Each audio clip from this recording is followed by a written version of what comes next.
Hi guys, welcome back to this video series on HYSYS. And in the last video, we actually just finished mopping up so-called our reactor system with the recycles, and then we have included pipes and everything. And I think there was one thing I forgot. I think the heat transfer parameters should be 50,000 watts per meter square per degree C. It's just a unit conversion issue. But yeah, there are no significant changes. It's 359.5, and the heat transfer here is 359.5. It won't change much basically. So there you go. It's very nicely converged, except for this heat exchanger tentative thingy. Yeah, so we can use this to heat up some other streams in our heat integration, or we can simply use cooling water, which is slightly more expensive, or somewhat more expensive than an air cooler. So we can use an air cooler all the way, no problem, but we can either use water to cool this down, or even better, use this for heat integration. So that's what we have been doing so far. And now, where do we go from here? We have sort of designed the reactor system, and this is one of the three systems needed for a flue gas to methanol system. You need a distillation to deal with this stream. So basically there's a methanol water mixture which you kind of need to distill, and of course you need a CO2 capture system from flue gas. So these are the two systems remaining that we kind of need to design. But before we go, we want to talk about the plug flow reactor, or the fixed bed reactor. And basically, before we design any other kind of system, we have to design the reactor system first. So it's good practice that we start kind of optimize the reactor system. So how do we go about doing it? Okay, how do we go about doing it? Well, there's this thing in HYSYS called the case study. And what the case study does is to vary certain variables within this reactor. Let's say you want to increase this temperature, right? Or increase the pressure. Then you have to change certain things within this whole system, this whole recycle stream system. You have to change certain things.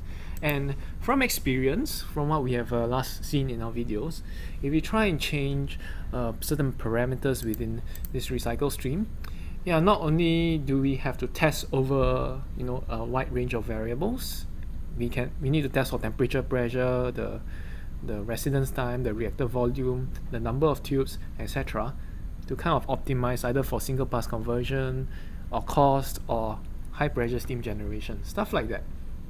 And we know that it's going to take very long to converge because of recycle streams taking very long to converge in general. So we kind of have to, not only do we have to perform case studies to help us automate the process of converging, or rather the process of adjusting variables to see which is optimal for this system. We also need to kind of what do you call that? We need to separate out this system from the rest of the recycle streams, so that we kind of we don't spend so long trying to converge each of the recycle streams. If not, optimization will take extremely long to do, and we don't want that. So how do we go about doing it? Well, let's first isolate this first from the whole of the recycle system, and we assume these pipes are all constant. Okay, no, just isolate it first. Let's isolate it first. So we have this system here that is very much like this system, okay, without the compressor, of course. So we want to make it as alike as possible to this system here. So here I'm going to write the test reactor feed. Okay, and I'm going to put here test reactor effluent. So let's make this fixed bed reactor the same as this plug flow reactor. So I'm going to put a test. I'm just going to name everything as test something. Okay, so this one is test fixed bed reactor, and we'll have a test high pressure steam generator, etc., etc. So all this is for our case study function. So for now, we kind of want to decide which is a good reactor volume to use and which is the optimal feed, etc., etc. So let's just run a little bit of a test now to just demonstrate what I mean. Okay, so we have we initially have a feed of 10%, roughly 10% CO2 by moles, about 90% hydrogen, a little bit of methanol, which we can't help. So let's just edit. So that's easy to 0.005. Yeah, let's just edit it so it's easy to adjust later. 0.1. This one's about 90%. This one is about 0.15. Okay, and of course you see that the total is more than 1 now. So if you want to adjust everything down to 1, you just press the normalize function, and it will help you scale each of these compositions down equally to about that level. I'm just going to press OK. Alright. And we want to make these two reactors very similar. Okay, so this is with 5139. So let's go 5139 then.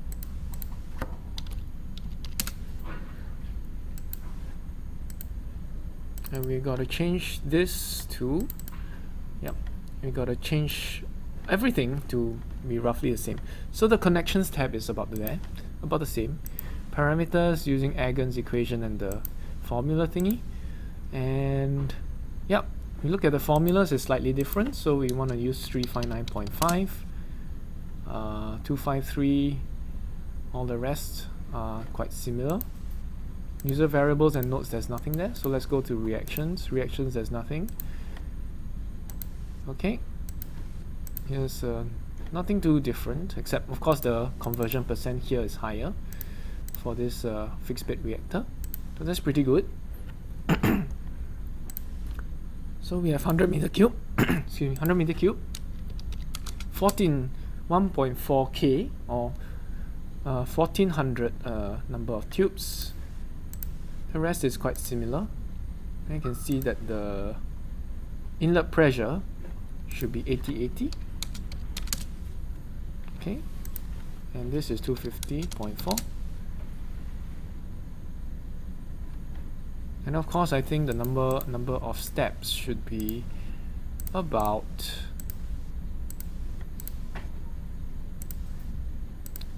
I can't remember where the number of steps was. Where was it? Ah, yes, number of segments should be about 20, so they'll converge faster. Okay, so other than that, all of this should be roughly the same. Should exit about 266, which is what we have. And here's 361.4, 359.5. Okay, the difference is, there's a little bit of difference, but it's pretty insignificant. So we'll just leave it as that. And now for the important thing, what are we going to vary first using our case study? Okay, so there are a few variables we can adjust to kind of optimize our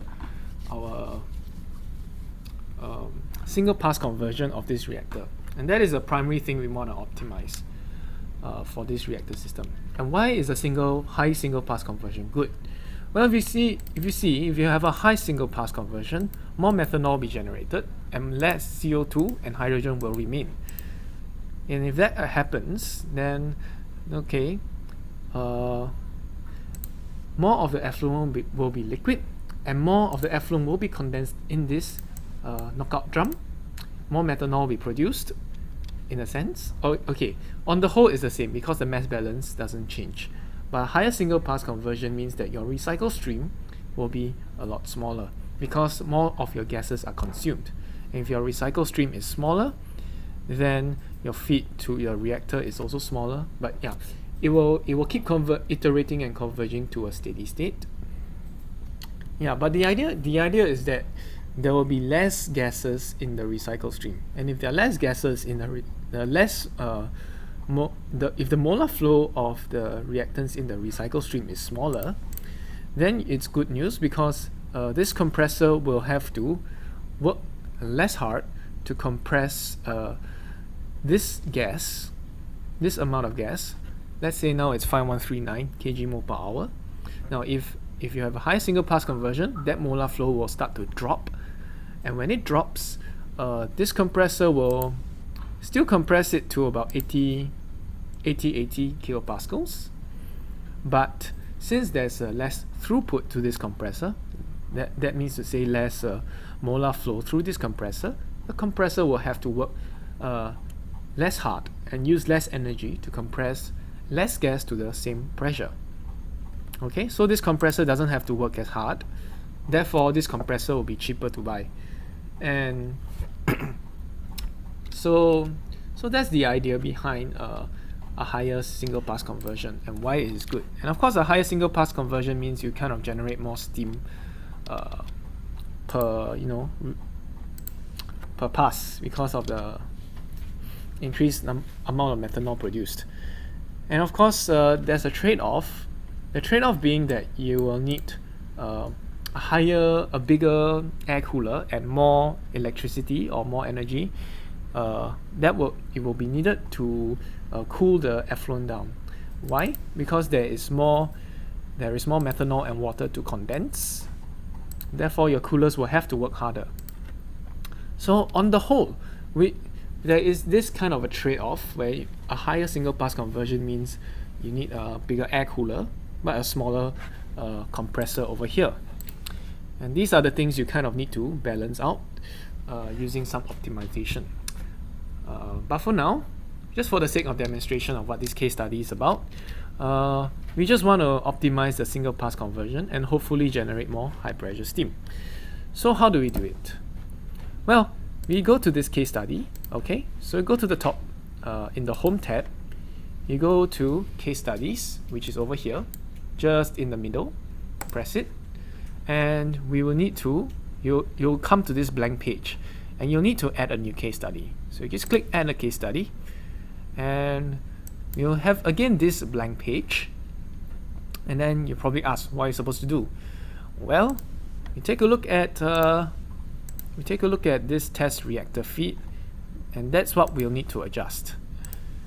So look at the test reactor feed, and let's say we want to change its temperature. So let's add. So this will be your independent variable, and by changing this independent variable, we can take a look at the dependent variable. And what is the dependent variable we want? So since we are looking for single pass conversion, we can look directly at the molar flow of methanol. So let's take a look at the molar flow of methanol.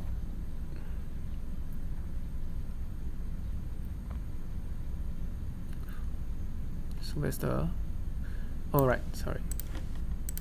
We need to look at test reactor effluent. Test reactor effluent. Okay. So we look at, there's a lot of things to look at. Just look for this thing called master component molar flow. So basically it will tell you the molar flow of each of these components. So we are looking for methanol specifically, so we're just going to add that in. Okay, so this will be one of the independent variables. So that's one case study setup. So just for demonstration, let's say you want to test from 200 degrees C all the way up to 280. And what's the step size? Let's say we have a 5 degrees C step size, or maybe even 1. You can look at every 1 degree C and see which is the optimum temperature for this reactor setup. So just for demonstration, let's just press run. Okay. So it will keep running the states, and you can take a look at the results plot.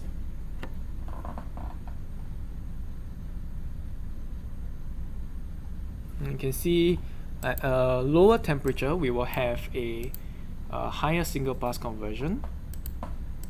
Okay. You can see as we slowly move up the temperature curve, the temperatures, the methanol output actually decreases. That's due to thermodynamic equilibrium. So let's take, if you want to copy this in Excel, you can do so. Just click transpose table, and then it will come like this. Yes, so you can take a look at the test reactor feed, and you plot it against the master component methanol flow rate. So you can see how sensitive these changes are. Okay, so that's one very simple case study, and you'll probably take about 2 to 3 minutes to do. But this is the simplest case possible, and there are probably lots of other variables you want to adjust, like reactor length, reactor volume, etc., etc. So which one do we actually have to do first? Well, case studies, for this using this case study function, you can alter more than one variable at one time. Now, what do I mean by that? So basically, instead of having just the temperature, okay, you can copy all this. Just press Ctrl A, copy and paste it in Excel. So let's say you have it here, case study. I'll just rename it case study. And that will give you the temperature and the methanol production. Okay, so these are the results of the case study. Very quickly done. Yeah, so that's the first example. Of course, there are other things that we need to do, but there's a good news. We can actually alter more than one parameter at a time. So let's say I want to change temperature and pressure. So let's add the pressure variable from the test reactor feed. So let's go to pressure.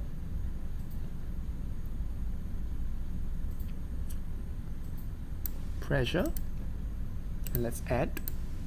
So this is again an independent variable. So we want to maybe alter it from 2000 kPa to 8000 or 150. Oh, sorry, 150,000. Oh, 15,000 or 150 bar. Maybe at a step size of 500 kPa, and we can see that the number of states now, if I'm going to press run, we have about 2,000 states to run. So HYSYS will just iterate and iterate and iterate. And basically, you can go and have your coffee, or you can go and take a break while this is running. And basically, that's case studies for you. So when it's done, it's going to come back, and all your results will be plotted here. So from this table, you can take a look at which is your best operating conditions. Now, of course, you don't just have to do this. I mean, you can look at more variables as well. If you want to take a look at the steam rate, so let's look at the generated HPS out, test HPS out. So let's take a look at the steam rate. We'll look for the test HPS out, and we'll look at the master component molar flow of water, or we can also use the mass flow. So we're going to add that, and we are going to press run. So we can take a look. Yeah, so the negative sign means you need to actually supply high pressure steam, and that's not what we want. Okay, you can see as you increase the pressure more, there's more methanol generated, and there's more high pressure steam being generated. So if you don't want, for example, to wait for this to finish, I mean, if this is too many states for you, you can actually increase the step size. Let's say instead of changing it 1 degree by 1 degree, you can change it 5 degrees by 5 degrees, and it will change a lot faster. And I can even do a 20 degrees one. so I can finish it within this video. 135 states. So we need to take a look at the results, and you kind of get the idea how we're going to do this. So again, you can go and have coffee or get a snack, do something else while waiting for this case study to finish. Okay, so moving on, let's just say, for the sake of learning, that this is already what we want. Meaning to say, we have our feed going in at 250 degrees C, and 80 is our optimum point. And then we also want to see our optimum composition, which we can, kind of run it later. Let's just take, for example, maybe this is 17%, and we just normalize. So we increase the carbon dioxide, carbon dioxide concentration, and then we can see how much methanol is being produced, 271 instead of 250. So indeed, if we change the compositions, we can also see that we can increase the single pass conversion of methanol. And in fact, there's more. There's slightly less high pressure steam being given out compared to this setup. So this 359.5 kg mole per hour, this 355.2. So there is a slight trade-off, in fact. But other than that, okay, this has to change. Okay, other than that, yeah, it doesn't change much. So other than that, yeah, really doesn't quite matter. But the other thing is that, do you want to change the reactor dimensions? And how do we do that? Firstly, yes, we do want to try and use this case study to study the effect of reactor dimensions, changing reactor dimensions. So I'm going to remove this temperature and pressure first. Actually, yeah, I'm going to remove this temperature and pressure. I just don't need to include it. I'm going to save periodically. I just press the Ctrl S button and save. And we want to take a look at reactor. So we look at the test reactor. So where's the test fixed bed reactor? Test fixed bed reactor. Where's the test fixed bed reactor? Yep, this one. Okay, we can look at the single pass conversion, active conversion percent, even. We can take a look at that. There's a lot of data we can actually display. So the conversion in 1 and 2. We can take a look at, well, not this one, volume, tube length. Tube length we can try and add. We can look at reactor volume as well. So you can see, we can actually change the reactor volume, in addition to just the temperature and pressure. So let's take a look, see whether we can just alter the temperature, pressure, and reactor volume. So our reactor volume in our most recent case was about how much was it? 100 meter cube. Yeah, 100 meter cubes actually. So if we kind of swap that around, we can actually see the effect of reactor volume. We can change it.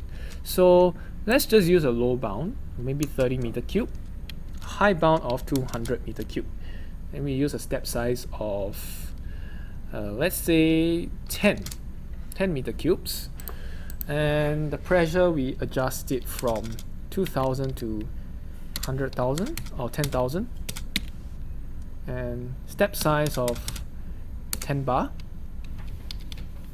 Pressure we adjust from 200 to 320, and we take a step size of 10. 2106. Yeah, if we actually run this case study, we can find the optimum. And you can see the more variables we input, the more variables we input, the more states there are, and the longer it's going to take to finish. You can see about 30 meter cube, well, you see the single pass conversion isn't really that good, and in fact we don't produce as much methanol. That's the thing. You see the conversion percent is quite low. This is, I believe, this one is for the what do you call that? This is for the methanol reaction, and this is, I think, for the water gas. Oh, you gotta check which one is which. Reaction results. So yeah. Oh, the first one is the reverse water gas shift. The second one is methanol. So you can see the water gas shift is actually dominating everything. So that's not too good. At a let's say low reactor volume. So we kind of want to increase the pressure. We want to increase the reactor volume. So we just let it run and run and run. And let's say, for example, we finish it. We stop it first. We can Control C and Control V in Excel, and there we will have all our data needed for optimization. So that's just the example of how we use case studies to actually optimize our reactor setup. Now this is just an example. I'm not going to do actual optimization on this system because it's going to be very, very, very time consuming. We'll just stop here. Yeah, but the idea of this video was just to show you more about how we use case studies to optimize the reactor system. And yes, definitely we should optimize this first before we go and add other systems in, because the more systems we add in, the more complicated it gets. And if let's say we find that our reactor wasn't optimal, we see that the changes, if we need to make changes to this reactor system, the amine absorption system, the design of the amine absorption system will have to be changed, and the design of the methanol distillation column will also have to change. So before we do any of those, it is much better to try and optimize this system first. Okay, so that's all I have for you this video. Thanks for watching. I'll see you guys next time. Bye bye.